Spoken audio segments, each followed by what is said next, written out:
Cette année, le cycle de conférences en direction des aidants familiaux professionnels. Pourquoi? Parce que on a constaté qu'on était à un virage où parler ne suffit plus, mais qu'il faut vraiment trouver des temps pour se poser et parler du constat de la souffrance des aidants. Alors aujourd'hui, nous avons commencé fort parce que nous avons en ouverture, nous avions donc Monsieur Eric Fiat qui nous a longuement parlé des multitudes de formes que prenait la souffrance, des aidants familiaux autant que des aidants professionnels. Ce qui est intéressant, c'est qu'il a fait vraiment le parallèle entre l'aidant professionnel et l'aidant familial.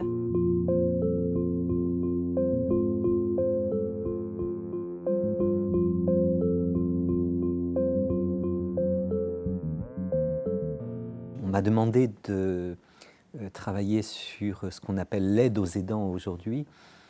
Et j'ai accepté vraiment avec joie parce que même s'il serait scandaleux d'oublier que ce sont d'abord les malades qui souffrent de la maladie, il serait imprudent d'oublier que les proches en souffrent aussi. En particulier parce que ce que l'on oublie souvent quand on exige des proches qu'ils accompagnent les malades, c'est qu'au bout de quelques années d'accompagnement, une fatigue, une lassitude commencera de se fomenter en eux, dont parfois les répercussions sont assez catastrophiques.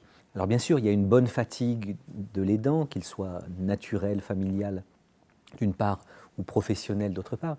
Il y a une bonne fatigue de l'aidant, c'est la fatigue de celui qui accompagne avec sérénité, avec justesse et qui fait bien son travail.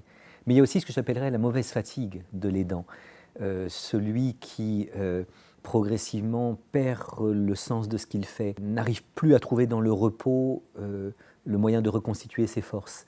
Et c'est là que même la meilleure des filles, même le meilleur des époux, même le meilleur des soignants peut se laisser aller à des gestes de maltraitance.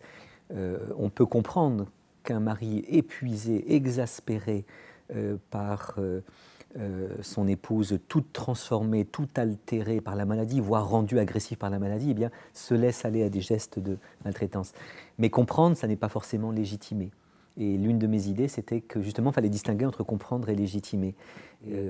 Essayer de créer quelque chose comme une circulation des compréhensions, de manière à ce que le proche épuisé ne soit pas voué à la solitude ou à la culpabilité ou à la honte d'être fatigué, de non plus pouvoir, voire de temps en temps d'être maltraitant. Il me semble que pour que la relation soit juste entre l'aidant et l'aidé, il est très important que l'aidant ne se prenne pas pour un saint ou pour un héros.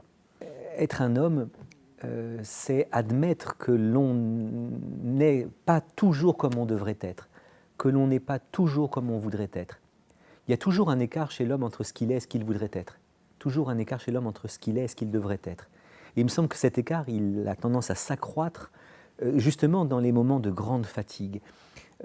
Essayer d'être juste, patient, tempérant, altruiste quand vous êtes épuisé de fatigue. C'est très difficile.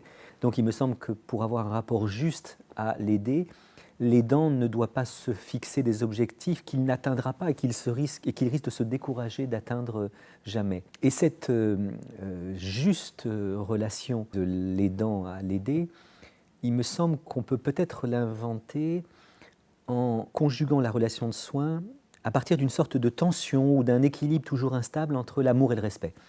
Pendant des siècles et des siècles, c'est au nom de l'amour qu'on a soigné. Aujourd'hui, c'est au nom du respect qu'on soigne. L'amour doit surveiller le respect de manière à ce que la relation de soins ne soit pas trop distante, trop neutre, trop indifférente. Mais le respect doit surveiller l'amour de manière à ce que la relation de soins ne soit pas trop fusionnelle, trop aimante et trop irrespectueuse de l'indépendance et l'autonomie des êtres humains. Donc je dirais que c'est dans une tension entre l'amour et le respect que peut-être on peut trouver cette juste présence au malade, tout en sachant que la dose d'amour et la dose de respect peuvent varier, selon qu'il s'agit de ce malade-ci ou de ce malade-là, selon qu'on est le matin ou qu'on est le soir. Essayons de faire du sur-mesure plutôt que du prêt-à-porter. Aider les aidants, c'est l'un des thèmes de cette journée. Je crois que ça passe aussi par l'organisation de lieux ou de moments de répit. Si toute sa vie est saturée par la relation qu'il a à son proche, alors je crois qu'il va finir par s'épuiser. Et donc je pense très important que l'on puisse organiser des moments où l'aidant peut aller boire une flûte de champagne avec des amis, peut aller assister à un concert ou à une pièce de théâtre, peut éventuellement partir une semaine en vacances sans que cela crée chez lui culpabilité et sans que cela crée chez ceux qui l'observent stigmatisation.